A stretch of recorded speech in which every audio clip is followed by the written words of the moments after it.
RCR, la red que comunica y une al Perú.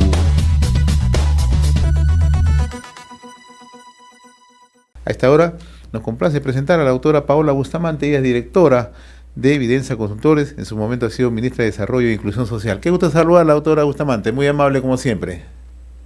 Muy buenos días para usted y para todos los que nos ven y nos escuchan. Un gusto estar con ustedes. Las cifras que se conocen de niños, 11 fallecidos, 15 adultos fallecidos por el friaje y las heladas, nos plantean siempre una interrogante, ¿no? O estamos preparados, no prevenimos a tiempo, o simplemente estamos actuando con improvisación. Usted conoce muy bien el tema, ha sido ministra de Estado, ¿no? Y está siempre al tanto de estos hechos, ¿no? ¿Qué es lo que está ocurriendo realmente en nuestro país? Bueno, creo que en relación a las heladas recurrentes históricamente en nuestro país, así como el friaje que se da en la selva y las heladas en zona altoandina, ha sucedido algo a raíz de la pandemia, diría yo, ¿sí? Y es que por la pandemia se suspendieron una serie de acciones de prevención que tenían que haber continuado, pero dada la crisis por la epidemia y la pandemia, eso fue imposible. Sin embargo, a partir del año 2021 ya tenía que haberse nuevamente reiniciado el proceso de trabajar, por ejemplo, de manera preventiva, todo lo que es el sembrado de pastos para los animales, para que cuando lleguen las heladas tengan que comer, el tema de los cobertizos, también para la protección, las casitas calientes, y vemos que en el Plan Nacional Multisectorial de heladas y friaje 22-24, recientemente aprobado en el mes de mayo, hay un diagnóstico claro que realiza el propio gobierno, donde señala que lamentablemente los índices, los indicadores y las metas trazadas no se han logrado cumplir, no se ha avanzado en lo que se tenía previsto durante el año 21. Tal es así que en lo que corresponde, por ejemplo, al avance en cobertizos a diciembre, estaban en 16,7%, en lo que corresponde a pastos cultivados, solo un 5,5%, y en viviendas rurales un 27%. Esas son acciones principalmente preventivas que tienen que realizarse durante los meses previos al inicio de este fenómeno meteorológico que son las heladas y el friaje. Pero adicionalmente, ¿sí? Y para prevenir la neumonía, ¿no? Para prevenir además todo lo que implique las enfermedades respiratorias como la influenza, es necesario realizar la vacunación a menores de 5 años y adultos mayores de 60 años, así como madres gestantes. Lo que vemos es que, si bien es cierto, ha comenzado una campaña, por ejemplo, para vacunarse contra la influenza, a la par que se vacunaba el COVID para los adultos mayores, ¿sí? La cuarta dosis para adultos mayores, vemos que hay un avance, pero no lo suficiente. Asimismo, lo que corresponde a vacunación de neumococo y también influenza, vemos que se ha avanzado, pero no lo suficiente. Solo en Lima se señala que el 27% no estaba vacunado contra la influenza, ni qué decir Puno, así como Madre de Dios, digamos, teniendo departamentos altoandinos como Puno, donde en Mazo Cruz están bordeando los menos 20 grados, y en Madre de Dios, ¿no? Donde solamente se ha logrado una vacunación no mayor al 10% de influenza, y eso evidentemente tiene sus repercusiones, como bien usted lo señaló antes de ir a la pausa, lamentablemente pérdida de vidas humanas, y que es urgente que el Ministerio de Salud no solo convoque a los padres para que lleven a los niños, a los adultos mayores y a las madres gestantes a vacunarse contra la influenza y el neumococo, sino también generar las condiciones para que ahí donde hay niños se pueda dar la vacunación. El Perú es un ejemplo y ha sido un ejemplo en el mundo de vacunación de menores de 5 años, por lo tanto, creo que la estructura tiene que activarse. Usted hacía una reflexión, ¿qué es lo que está pasando? Lo que está pasando es que lamentablemente a muchas personas que conocen de este tema en los diferentes sectores ya no trabajan en el sector público, las personas están ingresando a aprender y lamentablemente el aprendizaje dentro del sector público toma un tiempo y por lo tanto hay consecuencias como las que estamos viendo actualmente. Usted acaba de plantear un tema que nos parece central, ¿no? Primero, no se han hecho la tarea de prevención. No tenemos los mejores equipos calificados como para poder hacer un trabajo previo, porque estos son hechos recurrentes. Pero hay otro tema central, ¿no? Este no es un tema que forme parte de la agenda prioritaria actualmente del gobierno. No escuchamos a los ministros de cada sector hacer un enfoque de estos temas, porque además usted, con la experiencia que tiene, sabe que esto es un problema multidisciplinario. Distintos sectores participan en los trabajos de prevención y en los trabajos de acción en el momento. ¿Esto es así? Sí, definitivamente, y usted menciona algo clarísimo, señor Hernández. Si bien es cierto, nuestro país todavía le falta mucho para que inclusive dentro de los gobiernos, tanto nacional, regional como local, se haga labor preventiva oportuna. También es cierto que por lo menos he tenido el honor de participar en 2 gabinetes, en 2 momentos de mi vida profesional, durante el gobierno del presidente Ollanta Humala y durante el gobierno del presidente Martín Vizcarra. Y lo que me queda claro es que en estas épocas todos los ministros estaban coordinando un departamento para garantizar que todos los sectores, porque como usted bien ha dicho es multisectorial, cumplan con lo que tenían previsto y lleguen con el apoyo necesario ante estas situaciones. Nunca se llega a tiempo con todo, pero se hacía un esfuerzo enorme para hacerlo. Hoy no vemos en la agenda de ningún ministro, salvo escuché al viceministro ayer de Salud Pública señalar, invitar a mañana, al día de mañana jueves, al lanzamiento de la campaña de LAS y triaje, cuando ese tema tiene, como usted bien señala, que estar liderado por el presidente, el primer ministro y cada ministro haciéndose cargo de cada uno de los 10 departamentos que han sido priorizados en el plan multisectorial. Son 10. No son los 25, son 10. Por lo tanto, son 10 sectores además en el plan multisectorial que tendrían que estar mirando qué es lo que está pasando hoy. El Ministerio de la Mujer y Poblaciones Vulnerables tiene un encargo importantísimo. Ya quisiéramos nosotros que no se entreguen todos los años kits de abrigo, porque las personas tendrían que tener sus casitas calientes. Y no solamente en la zona altoandina, sino aquí, en Ticlo Chico, en Lima, en Villa María del Triunfo, en las zonas de Lima Este, donde está llegando el frío arreciando en las madrugadas, no solo en zona altoandina, sino aquí también. Sin embargo, como no se ha llegado con todo ello de manera preventiva, toca que se entreguen los kits de abrigo, ropa abrigadora para bebés, para adultos mayores, para los niños pequeños, frazadas para que se puedan cubrir en las noches, teniendo en cuenta la calidad de las viviendas en las que actualmente viven.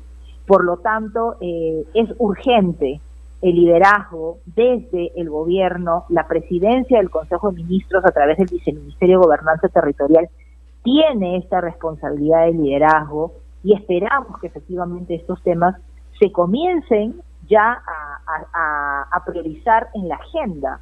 El día de ayer, antes de ayer, pero sobre todo ayer, en todos los medios de comunicación, y hoy lo estoy volviendo a ver, está en alerta por la información que ha dado el CENAMI, cómo van a bajar las temperaturas. Hace más de 50 años no tenemos estas temperaturas a nivel nacional, inclusive aquí en Lima también. Por lo tanto, requiere que esto entre en la agenda pública y que los ministros responsables de la implementación del plan, pues efectivamente den el mensaje de las acciones que el gobierno va a desarrollar para llegar con las mejores condiciones o las mejores intervenciones, por decirlo de alguna manera, para paliar esta situación que no solamente es de frío, sino también de hambre. El hambre es algo que nos está golpeando por la crisis alimentaria en nuestro país y en el mundo, y ahora, cuando producto de las heladas, las comunidades altoandinas se queden sin alimento, es necesario que el Estado también encuentre una alternativa para llegar con alimentos, no solamente a las zonas urbanas, sino también al ámbito rural. Usted mencionó hace unos instantes la zona de Mazocruz, que en efecto está en el distrito de Santa Rosa, en Puno. Han llegado a menos 21 grados bajo cero.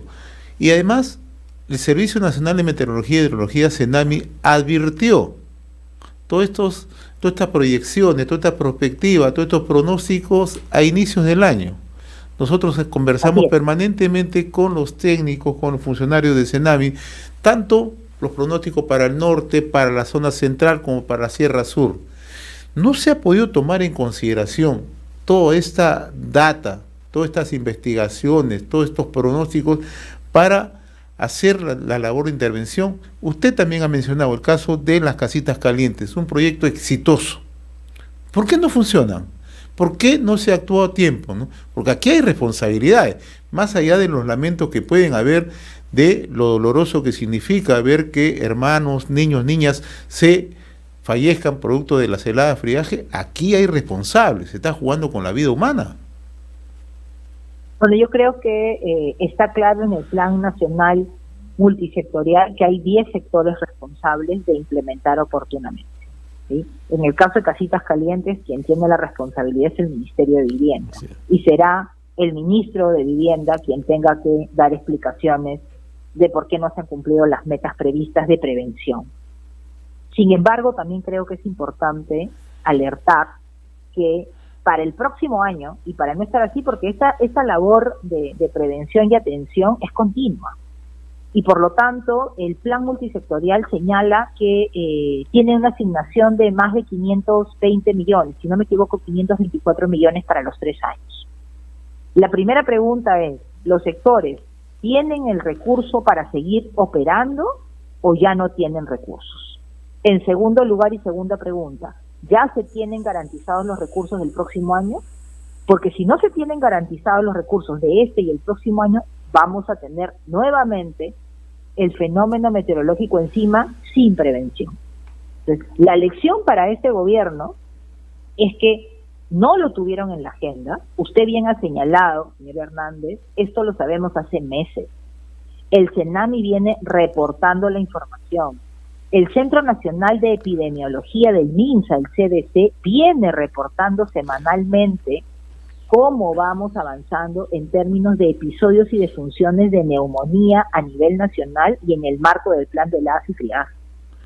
El último reporte al que hemos tenido acceso del mes de junio, que está publicado a la primera semana, la semana epidemiológica 22, que corresponde más o menos al 6 de junio, vemos que ya habían más de 900 casos de neumonía y más de 400 casos, de 900 casos de neumonía en niños menores de 5 años y 400 casos en adultos mayores de 60.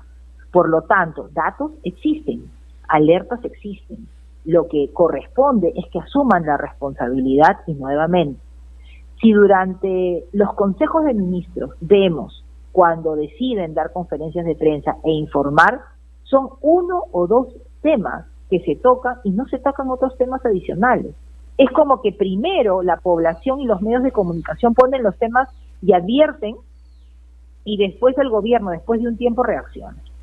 Entonces aquí creemos que hay una responsabilidad importante de liderazgo de la presidencia del Consejo de Ministros, porque este plan multisectorial forma parte de las responsabilidades de coordinación de la PCM, pero además de los 10 sectores que están involucrados directamente, entre ellos salud, está agricultura, está vivienda, está MIDI, está mujer, educación, que lo he mencionado, y obviamente salud. Entonces, ambiente también está involucrado.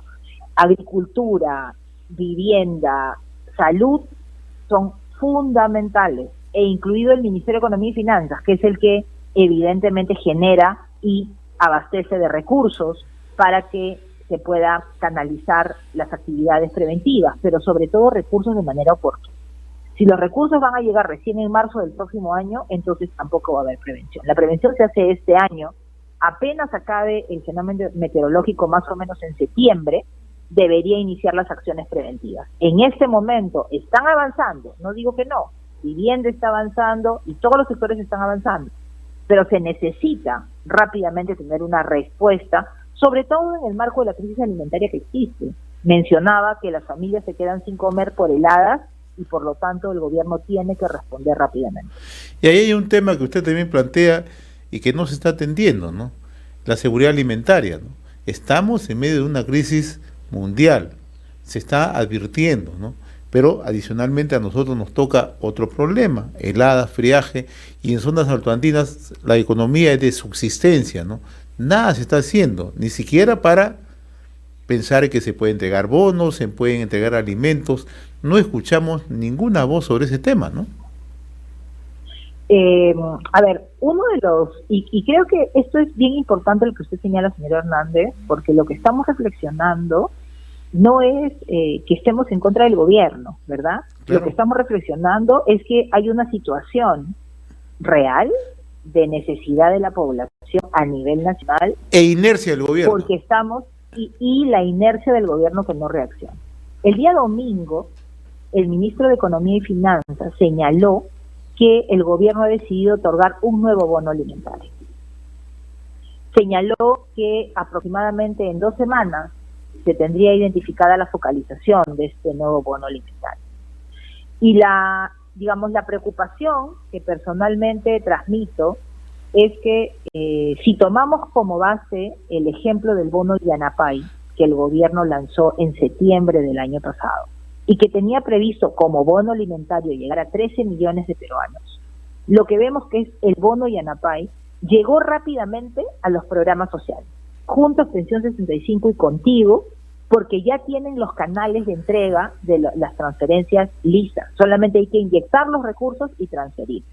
A quienes no llegó oportunamente, a quienes evidentemente no forman parte de los programas sociales y no están claramente identificados o no saben que son beneficiarios. El bono en el mes de abril, más o menos debe haberse terminado entre abril y mayo de entregar. Vemos septiembre, octubre, noviembre, diciembre, enero, febrero, marzo, abril, 8 meses. 8 meses para recibir un bono excepcional alimentario para cubrir una necesidad de septiembre del año pasado.